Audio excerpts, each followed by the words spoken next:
इस कार्यक्रम के पुण्यार्जक हैं आयोजक श्री अबुर्द गिरिराज जैन श्वेतांबर तपा गच्छ गगन उपाश्रय ट्रस्ट, पिपली बाजार, इंदौर। सहयोगी समग्र जैन श्वेतांबर श्री संघ, श्री जैन श्वेतांबर मालवा महासंघ, नवरत्न परिवार, इंदौर। बड़े प्रोग्राम के बाद थोड़ी सी थकान ज़्यादा महसूस होती है,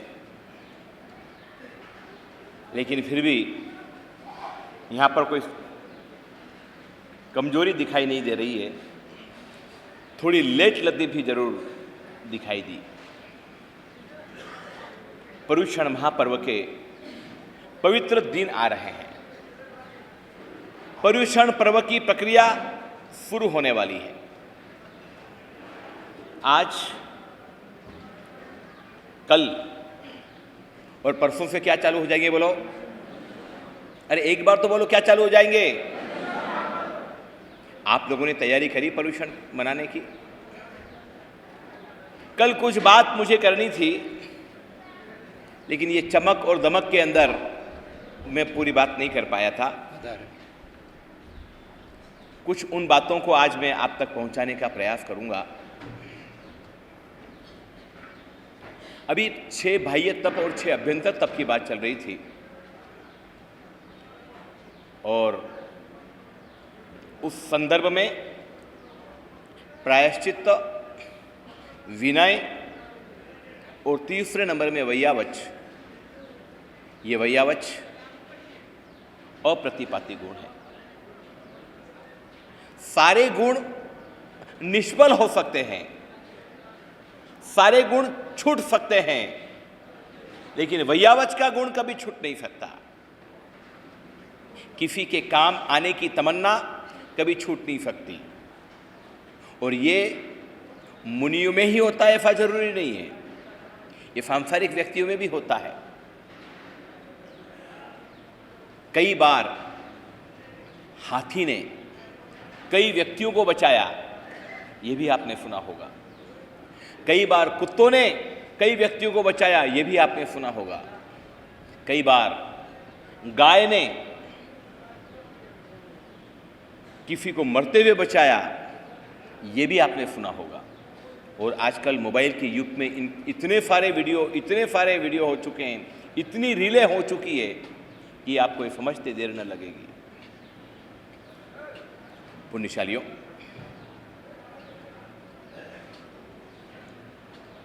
वैयावच की बात चल रही है, सहायता की बात चल रही है, किसी के हेल्प की बात चल रही है,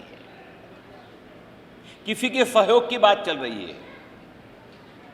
लेकिन वैयावच का अर्थ तो ये होता है कि जो गुणीजन होते हैं, जो मुनिजन होते हैं, जो उच्च आत्माएं होती है, उनकी देखभाल करना, उनकी सुरक्षा करना, उनका ध्यान रखना। एक बात बताओ, जिस व्यक्ति ने सारा संसार छोड़ दिया, जिस व्यक्ति ने घर बार कुटुंब सब त्याग कर दिए, अगर वो कोई तकलीफ में है तो वो कहां जाएगा? आपके पास तो अभी एक कार्ड भी आ चुका है। अगर आप बीमार हुए तो 5-7 लाख रुपए तक का वो कार्ड, मुझे नहीं मालूम क्या कार्ड है, मुझे नहीं पता, लेकिन वो कार्ड भी आ चुके हैं। लेकिन संत अगर जंगल में हैं, कोई समस्या में हैं, कोई तकलीफ में हैं, तो उनको स्वयं को ही फेस करना है। उनका ख्याल रखना, उनका ध्यान रखना, उनकी भक्ति करना, उनकी हेल्प में रहना, ये जिंदगी का सबसे बड़ा उत्तम और पवित्र कार्य हो सकता है। हमारे इसमें ये वैयावच का कार्य थोड़ा सा कमजोर सा दिखाई दे रहा है।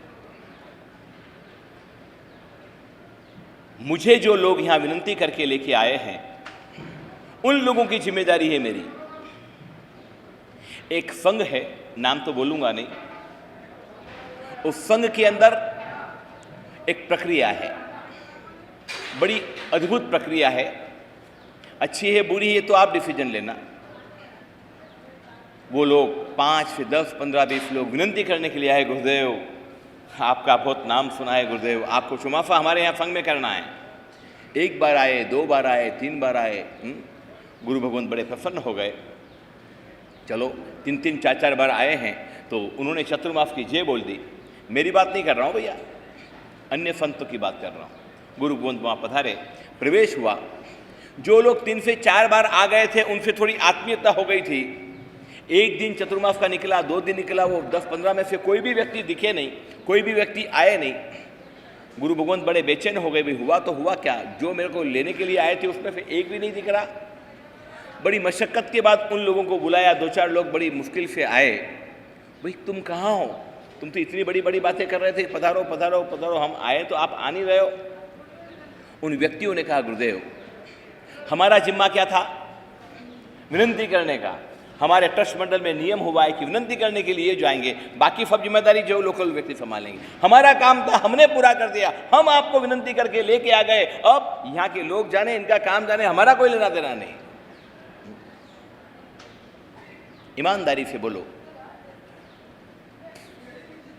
आपकी कोई जिम्मेदारी है कि नहीं है? जितने लोग यहां पर बैठे हुए हैं उनकी कोई जिम्मेदारी है कि नहीं है? ट्रस्ट मंडल विनंती करके लाया है, वो जाने, उनका काम जाने, हमारे क्या लेना देना। मैं थोड़ी बुलाने गया था क्या महाराज को, मैं थोड़ी विनंती करने के लिए गया था, वो जाने, उन्होंने सोच समझ के करा होगा। वो नहीं करे तो मैं क्या करूं? कोई सारी दुनिया का ठेका मैंने थोड़ी ले रखा है क्या? ये बचने के तरीके हैं, ये छुपने के तरीके हैं। अगर जो व्यक्ति श्रावक होता है, जिस व्यक्ति के दिमाग के अंदर, हृदय के अंदर श्रावकत्व होता है, वो इस प्रकार की भाषा का इस्तेमाल नहीं करता है। पुण्यफलियों, 6 अभ्यंतर तप के अंदर चौथे नंबर का तप है कायोत्सर्ग। कायोत्सर्ग का मतलब होता है काया का विसर्जन करना कुछ समय के लिए। ध्यान की ही प्रक्रिया है ये। जितने भी लोग बैठे हुए हैं पर्युषण पर्व के अंदर, सामायिक के अंदर, पौषध के अंदर, जिनालय के अंदर या अन्य किसी स्थान के अंदर, ध्यान की प्रक्रिया चालू करना, गहरे सांस लेना चालू करना, उन सांसों का अवलोकन करना, कायोत्सर्ग करना, लोगस के सांसों सांस के साथ उसका मिलाप करना, नवकार मंत्र और कायोत्सर्ग जो सांसों सांस उसके साथ सेटिंग करने का प्रयास करना। अगर आपने ये प्रयास कर लिया, ध्यान की प्रक्रिया में अगर आप आगे बढ़ गए, तो इस दुनिया के सबसे सुखी व्यक्ति आप बन जाएंगे। आजकल तो योग गुरुओं की भीड़ मार्केट में चल रही है। इतने योग गुरु पैदा हो गए कि बात मत पूछो। लेकिन जैन धर्म के प्रत्येक अंग के अंदर, जिन शासन के प्रत्येक अंग के अंदर साधना को महत्व दिया है, कायोत्सर्ग को महत्व दिया है। कायोत्सर्ग करना है, ठीक है, अभी तो एक रूटीन हो गया, तोता रटंत हो गया। मैं आलोचना नहीं करता हूं, लेकिन मैं आपका ध्यान आकर्षित करना चाहता हूं कि आप ध्यान में जाएं, कायोत्सर्ग करें। 100 लोगों का कायोत्सर्ग करें, 50 लोगों का करें, 20 लोगों का करें, लास्ट में 12 लोगों का कोई कायोत्सर्ग करें। कायोत्सर्ग के भिन्न भिन्न पद है। तप के लिए कायोत्सर्ग होता है, कर्मों के क्षय के लिए कायोत्सर्ग होता है, प्रायश्चित के लिए कायोत्सर्ग होता है। अनेक उसके भिन्न भिन्न प्रकार हैं, लेकिन किसी भी प्रकार को लेकर के आप कम से कम कायोत्सर्ग करने की प्रक्रिया को आगे बढ़ाएं। चौथे नंबर का जो है कायोत्सर्ग, और कायोत्सर्ग के अंदर शरीर की ममता का त्याग करना है। गर्मी है, मेरे को पसीना आ रहा है, शायद आपको भी गर्मी लग रही होगी, आप बड़े बेचैन हैं, कितनी गर्मी है, लेकिन फिर भी आप प्रसन्नतापूर्वक, कोई दिक्कत नहीं, कोई समस्या नहीं। अगर मजबूरी में होता तो मैं क्या करता, लाइट ही चली जाती तो क्या करता, किसी ट्रैफिक में फंस जाता तो क्या करता। इस प्रकार के मन से मना करके शरीर के प्रति आसक्ति का त्याग करना, शरीर के प्रति मन को सावधान रखना, शरीर के प्रति जिंदगी को चिंतनपूर्ण करना, ये जीवन की एक उत्कृष्ट प्रक्रिया है। पुण्यशालियों, 5वें नंबर का तप है ध्यान। कायोत्सर्ग, काया को वफराना है। ध्यान उससे भी और ऊंची प्रक्रिया है। ध्यान का मतलब होता है किसी एक वस्तु के ऊपर चित्त को एकाग्र करना। आपने कभी ध्यान धरा कि नहीं धरा? और विचार आते हैं कि नहीं आते हैं आप लोगों को? माला गिनते हुए विचार आते हैं, और इसका सिर्फ एक ही मतलब होता है कि आपका उसमें इंटरेस्ट क्रिएट नहीं हुआ, आपकी इच्छाएं उसमें जागृत नहीं। कपड़े धोने में आप पूरे मगन हो जाते हो, रसोई बनाने में आप पूरे मगन हो जाते हो। बेटा अगर बाहर गांव से आया हो तो उससे बात करने में आप मगन हो जाते हो। लड़की अगर स्कूल से आने वाली हो तो उसके ध्यान में आप मगन हो जाते हो। 1 महीने के टूर के बाद अगर पति आने वाला हो तो आपकी हालात देखने जैसी हो जाती है। भैया एक बात मुझे बताओ, ये जितने भी ध्यान हैं, जैन शास्त्र बोल रहे हैं कि ये सारे ध्यान नहीं है, ये दुर्ध्यान है। तो ध्यान का मतलब क्या होता है? धर्म के ऊपर ध्यान 4 प्रकार के हैं। धर्म ध्यान, शुक्ल ध्यान, और आर्त ध्यान और रौद्र ध्यान। आज ध्यान की कुछ प्रक्रिया को समझनी है, बड़ी गहरी प्रक्रिया है ये। सबसे पहले नंबर का ध्यान होता है आर्त ध्यान। जिंदगी में सबसे पहला कोई ध्यान अगर आता है तो उस ध्यान का नाम है आर्त ध्यान। आर्त ध्यान का मतलब यह होता है कि आपके बस में नहीं है, आपको मजबूरी में बर्दाश्त करना पड़ रहा है। जैसे बच्चा भूख लगी है, अब भूख लगी है, बर्दाश्त नहीं हो रही है, उसको इजहार करना है, बोल नहीं सकता है, बोलने की कैपेसिटी नहीं है। क्या करेगा बोलो? क्या करेगा बोलो? वो रोएगा। शास्त्र बोल रहे हैं कि जो रोने की प्रक्रिया है, दुख के साथ रोने की जो प्रक्रिया है, वो आर्त ध्यान है। किसी के करुणा के आंसू को आर्त ध्यान मत समझ लेना, किसी के दया के भाव को जान करके आर्त ध्यान मत समझ लेना। आंसू भी कई प्रकार के होते हैं, एक बनावटी होते हैं, एक असली होते हैं। और पुरुष तो बेचारा लोगों के सामने रो भी नहीं सकता, लेकिन हमारी बहनों को ये टेक्निक ईश्वर ने वरदान के रूप में दी है। ये टेक्निक पुरुषों के पास नहीं है भाई, आप लोगों के पास नहीं है। बहनों को ये वरदान जन्म से मिला हुआ है। याद रख लो, इस एक आपकी आंसू की कीमत, ये पूरी दुनिया भी बिक जाए ना तो भी उस एक आंसू की कीमत को चुका नहीं सकती। सारी दुनिया समझा करके हार जाए और तब आपके आंसू प्रकट होते हैं साहब। और इस आंसू के सामने अच्छे अच्छे पहलवान, अच्छे अच्छे रुस्तम, वो भी हार जाते हैं।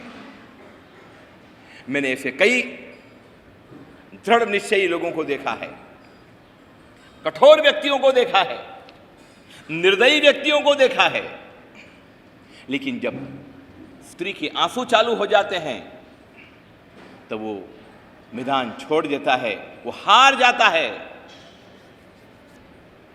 अबला का सबसे बड़ा शस्त्र कौन सा है बोलो?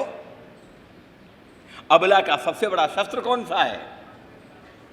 स्त्रियों का सबसे बड़ा अगर कोई शस्त्र होना, ये तो आप फोगटी उपयोग करते हो जीवा का, जीवा का यूज करने की जरूरत ही नहीं है। आंखी का भी है साहब, 2 आंख गीली हुई, 2 आंसू गिराए, बात खत्म हो गई। इस अंतिम ब्रह्मास्त्र के आगे आपके दूसरे सारे शस्त्र फेल है। मैंने कई पतियों को परेशान होते हुए देखा है, भयंकर दिक्कत होते हुए देखा है। जैन शास्त्र बोल रहा है ध्यान की बात चल रही है, और ध्यान का पहला प्रकार है आर्त ध्यान। आर्त ध्यान का सीधा सा मतलब है रोना, चीखना, चिल्लाना, जो हम लोग नहीं कर सकते हैं। एक व्यक्ति मर जाता है, कोई उपाय नहीं है, आप कुछ नहीं कर सकते हैं, आपके हाथ में कुछ भी नहीं है, और फिर आपका आर्त ध्यान चालू हो गया, हे भगवान, हे भगवान, हाय रे हाय, हाय रे हाय, हाय रे हाय।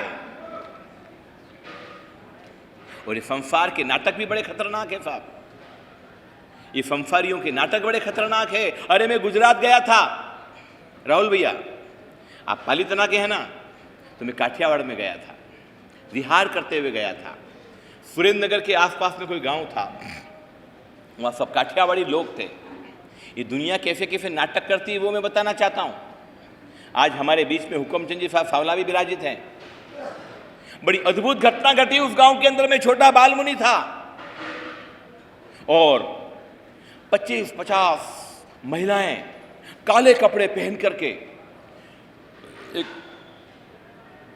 ग्राउंड के अंदर बैठी हुई थी और रो रही थी। शायद मैंने पूछा क्या हो रहा है, बोले कोई मर गया है इसलिए सबको दुख हो रहा है इसलिए रो रही है। लेकिन 10 मिनट पूरे हुए, सारी महिलाएं खड़ी हुई। काठियावाड़ के अंदर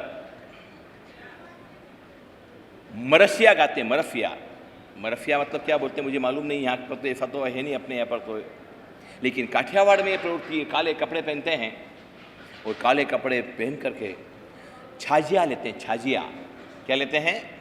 किसी मरे हुए व्यक्ति का नाम पुकारते हैं और उसको याद कर करके छाती कूटते हैं और छाती कूट के रोते हैं। कोई शांतिलाल करके कोई व्यक्ति होगा, उसका नाम ले लेकर के सारी महिलाएं जोर जोर से छाती कूट रही थी, रो रही थी, हाय हाय कर रही थी। मेरे को डर लगा कि इतनी सारी महिलाएं इकट्ठी हुई, जोर से छातियां कूट रही है, और शायद वो तो जो जाने वाला था वो तो चला गया, जो मरने वाला था वो तो चला गया, लेकिन ये 2-4 और चली जाएगी। मैं टेंशन में आ गया, छोटा था थोड़ा, मैं वहीं खड़ा हो गया, उनकी प्रक्रिया को देखने के लिए कोशिश करी मैंने। नाम बोल रहे थे, शांति भाई, हाय हाय, जोर से छाती कूटते थे, हाय हाय हाय हाय। इस कार्यक्रम के पुण्यार्जक थे आयोजक श्री अबुर्द गिरिराज जैन श्वेतांबर तपा गच्छ गगन उपाश्रय ट्रस्ट, पिपली बाजार इंदौर। सहयोगी समग्र जैन श्वेतांबर श्री संघ, श्री जैन श्वेतांबर मालवा महासंघ, नवरत्न परिवार इंदौर।